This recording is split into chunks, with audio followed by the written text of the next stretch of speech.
Of irrigation, आगे मैंने irrigation के बारे में पढ़ाया था, अब हम आगे देखेंगे सोर्सेज ऑफ इरिगेशन।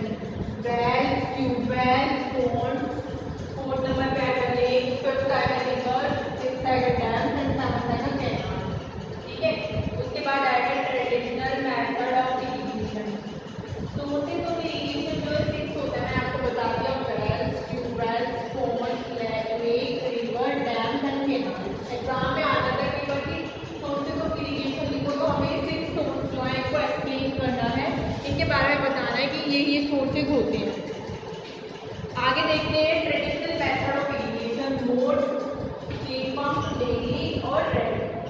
ठीक है, अब क्या है, इसके बाद में मॉडर्न मेथड आ गया इरिगेशन के। तो मॉडर्न मेथड जो होता है बोलते हैं स्प्रिंकलर सिस्टम और ड्रिप सिस्टम, स्प्रिंकलर सिस्टम और ड्रिप सिस्टम। आगे देखेंगे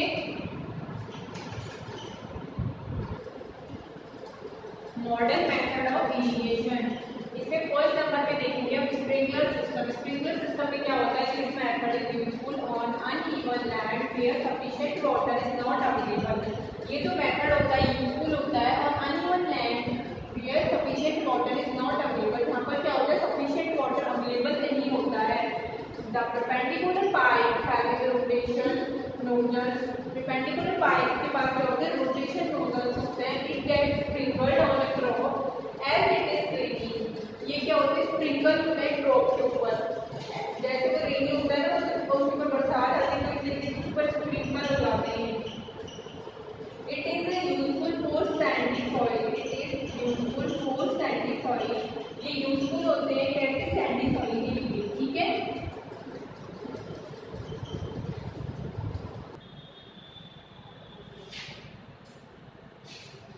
modern method of irrigation. Modern method of irrigation में हम पहला पढ़ेंगे ड्रिप सिस्टम। ड्रिप सिस्टम क्या होता है, in this system the water falls drop by drop just at position of roots. In this system the water falls drop by drop, इसमें क्या होता है ड्रॉप बाय ड्रॉप वाटर को गिराया जाता है just at the position of root की position पे। It is the best technique for watering fruit, it is the best technique, ये बेस्ट टेक्निक है for watering fruit, plant, garden and tree. Water is not wasted at all, water जो है waste नहीं होता।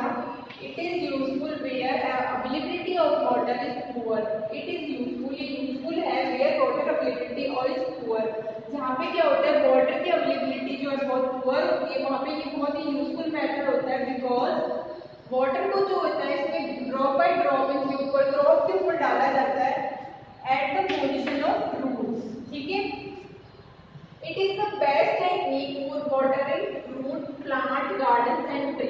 ये क्या है, बेस्ट टेक्निक है for watering fruit, plant, garden and trees के लिए। ठीक है, और इसमें थर्ड पॉइंट हम लिखेंगे कि जहाँ पे वाटर सिस्टम बहुत पुअर होता है वहाँ पे ये बहुत ही यूजफुल है, जहाँ पे क्या वाटर की अवेलेबिलिटी बहुत पुअर होती है।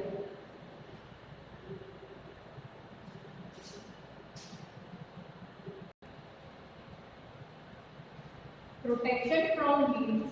5th नंबर पे हम क्या करते हैं, क्रॉप को प्रोटेक्ट करते हैं इससे वीड से। वीड क्या होती है, in a field many other undesirable plants may grow naturally along with the crop. एक फील्ड में क्या होता है और भी बहुत सारे अनडिजायरेबल प्लांट्स होते हैं जो कि नेचुरली ग्रो कर जाते हैं along with the crop, crop के साथ ही। These undesirable plants are called weeds. ये जो अनडिजायरेबल प्लांट्स होते हैं इनको क्या कहते हैं, weeds. It affect the growth of plant, ये क्या करते हैं इफेक्ट डालते हैं ग्रोथ ऑफ प्लांट, प्लांट की ग्रोथ पर। It takes water, nutrient, space and light, it takes water, nutrient, space and light, so it is necessary to remove weeds.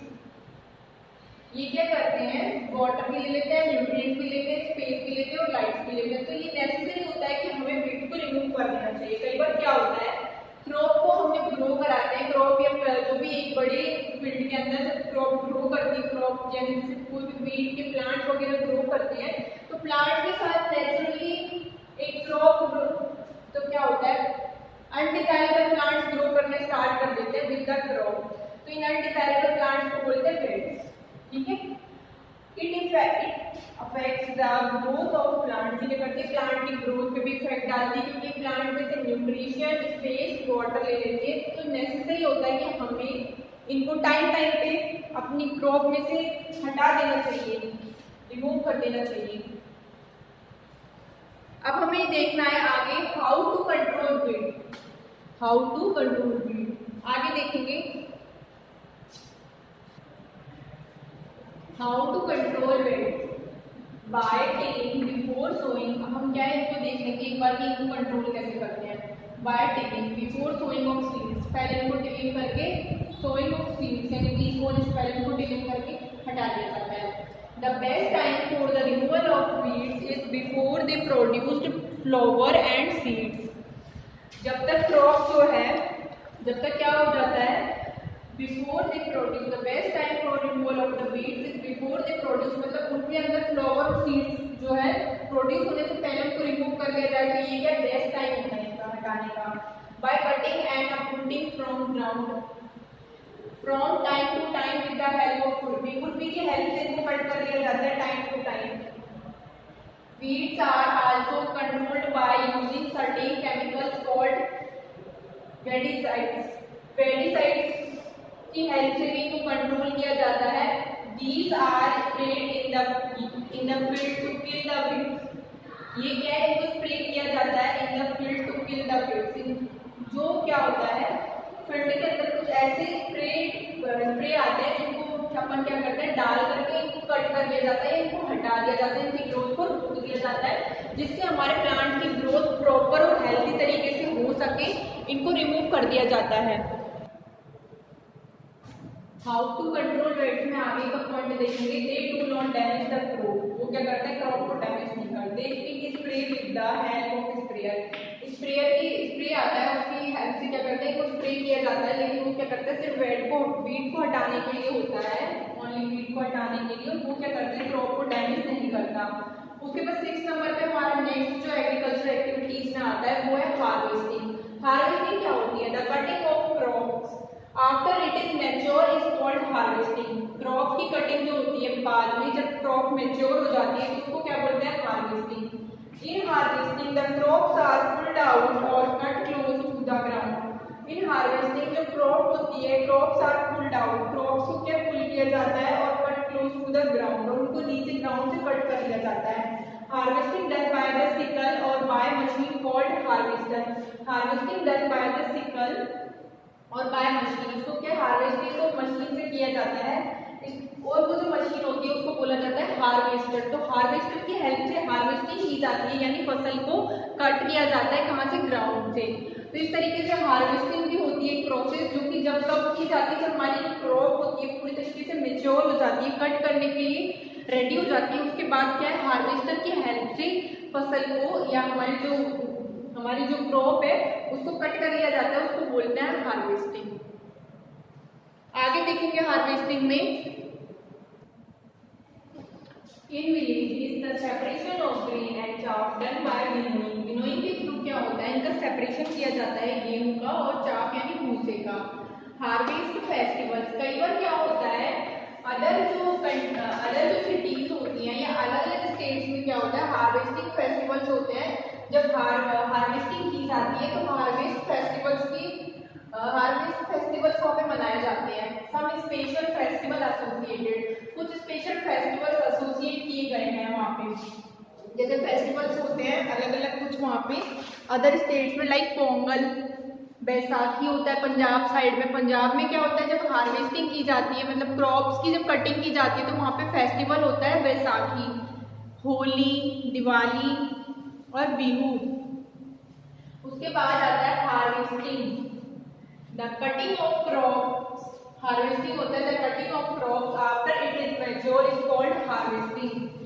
In harvesting the crops are pulled out or cut close to the ground.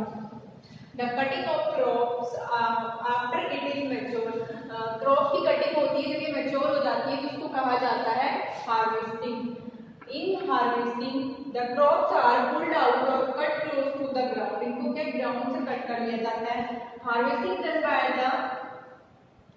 Bye the machine called harvester, इसको कौन सी machine से cut किया जाता है, harvester के through cut किया जाता है। अब आगे हम नेक्स्ट देखेंगे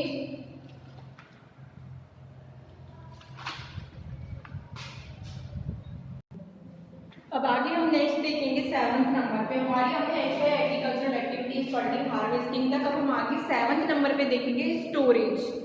कई बार क्या होता है, जब हमारी जो क्रॉप होती है एक्सेस अमाउंट में ग्रो हो जाती है या प्रोड्यूस हो जाती है, तो उसका क्या है, स्टोरेज करना पड़ता है, वरना क्या है वो वेस्ट हो जाती है, खराब हो जाती है। If the crop grains are to be kept for longer time, they should be safe from moisture, insect, rats, microorganism।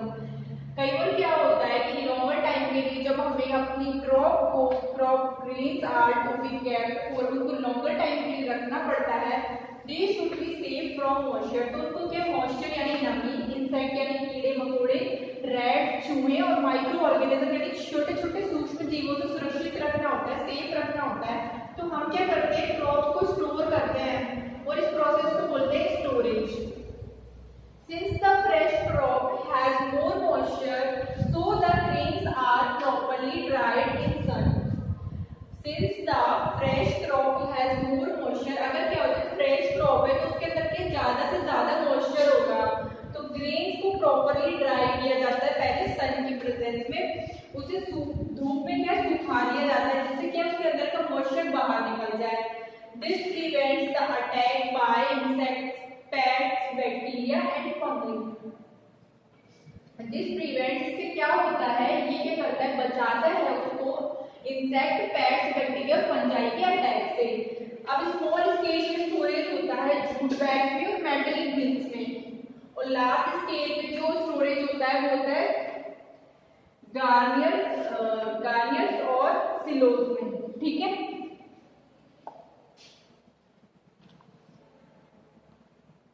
गार्नियरीज, large scale में जो स्टोरेज होता है गार्नियरीज और सिलोज में। ठीक है, अब आगे नेक्स्ट हम देखेंगे फूड फ्रॉम एनिमल्स। एनिमल से जो फूड लिया जाता है, इसमें पढ़ेंगे एनिमल हस्बेंड्री को। आगे इस चैप्टर में फूड फ्रॉम एनिमल्स में हम देखेंगे एनिमल हस्बेंड्री। एनिमल हस्बेंड्री क्या होता है, animal husbandry it is the branch of agriculture concerned with animals that are raised for meat, fibre, milk, eggs और अदर प्रोडक्ट। ये एग्रीकल्चर की ब्रांच है जिसको कंसर्न किया गया है एनिमल से, जो क्या करते हैं, मीट, फाइबर, मिल्क, एग्स और अदर प्रोडक्ट देते हैं। और ये क्या है, एनिमल हस्बेंड्री कहलाती है। एनिमल से मतलब एग्रीकल्चर की ब्रांच है जिसमें एनिमल्स के ऊपर मतलब एनिमल्स के साथ कंसर्न किया गया है, क्योंकि उनको और अच्छे तरीके से उनसे जितने भी प्रोडक्ट हम लोग लेते हैं, मीट, फाइबर, मिल्क, एग्स और आदि और ETC जितने भी एग्स वगैरह जितने भी प्रोडक्ट लेते हैं, उनको एक लार्ज स्केल पे इन सब प्रोडक्ट्स को लेना और उनको आगे अच्छी मतलब गुणवत्ता में अच्छी जो प्रोडक्टिविटी वाले जो प्रोडक्ट्स हैं उनको लेना, एक तरीके से एनिमल हस्बेंड्री है। तो एनिमल हस्बेंड्री एक ब्रांच है, एक तरीके से एग्रीकल्चर की ब्रांच है जहाँ पे एनिमल से जो प्रोडक्ट होता है लेने के लिए मतलब अच्छी प्रोडक्टिविटी को उनसे प्रोडक्ट को लेकर उनको कंसर्न किया जाता है, एनिमल्स को उनके ऊपर अच्छी तरीके से कंसर्न किया जाता है ताकि लार्ज अमाउंट में लार्ज स्केल में ये सब प्रोडक्ट हम सबको मिल सके। तो ये जो होती है एनिमल से फूड लेने की एक एग्रीकल्चर में एक ब्रांच है, उसका नाम है एनिमल हस्बेंड्री।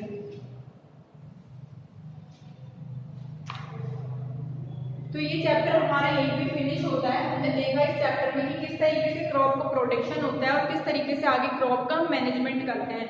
तो इसमें मैंने आपको 6 या 7 एक्टिविटीज आपको पढ़ाई थी। 7 एक्टिविटीज के बारे में हमने इस चैप्टर में देखा। First of all preparation of soil, कैसे सॉइल को प्रिपेयर करते हैं। देन नेक्स्ट आया हमारा सोइंग, हमने सीड्स को कैसे सो किया। देन मैंने आपको आज मैन्योर के बारे में पढ़ाया, add manure and then adding fertilizers. Fertilizers क्या करते हैं, वो क्या करते हैं उसमें न्यूट्रिएंट्स को इंक्रीज कर देते हैं जिससे क्या हमारे जो प्लांट्स की ग्रोथ और भी अच्छे से होती है। एंड देन उसके बाद पढ़ा हमने आज इरिगेशन, प्लांट्स में वाटर देना एंड देन उसको प्रोटेक्ट करना और देन उसके बाद में प्रोटेक्ट फ्रॉम वीड्स से उसको प्रोटेक्ट किया हमने। किस तरीके से प्रोटेक्ट किया, हमने वीडिसाइजर्स डाले, हमने उसको टाइम पे कट किया है खुरपी से। एंड देन 6 नंबर पे हमने हार्वेस्टिंग पढ़ा कि हार्वेस्टर की हेल्प से हमने अपनी क्रॉप्स को कट किया ग्राउंड से। और ये टाइम पे जब हमारी जो क्रॉप होती है मैच्योर हो जाती है तो हमने किस तरीके से उसको हार्वेस्टर की हेल्प से हार्वेस्टिंग की प्रोसेस को किया एंड देन जब प्रॉपर अमाउंट में हमारे पास काफ़ी सारी जो क्रॉप हो जाती है तो हम उस क्रॉप को क्या करते हैं, स्टोर करके रखते हैं। उसको मॉइस्चर से और इंसेक्ट से बचाने के लिए हम क्या करते हैं, उसे स्टोर करके रखते हैं। स्टोरेज में जितने भी पॉइंट्स मैंने आपको बताया वो आप याद कर लीजिएगा। और ये चैप्टर अभी यहीं पे फिनिश होता है। नेक्स्ट क्लास में हम चैप्टर के एनसीईआरटी क्वेश्चन डिस्कस करेंगे और तब तक के लिए आप इस चैप्टर को अच्छे से रीड करो और लर्न करो। देन नेक्स्ट क्लास में हम मिलते हैं और एनसीईआरटी के क्वेश्चन डिस्कस करेंगे। Thank you students.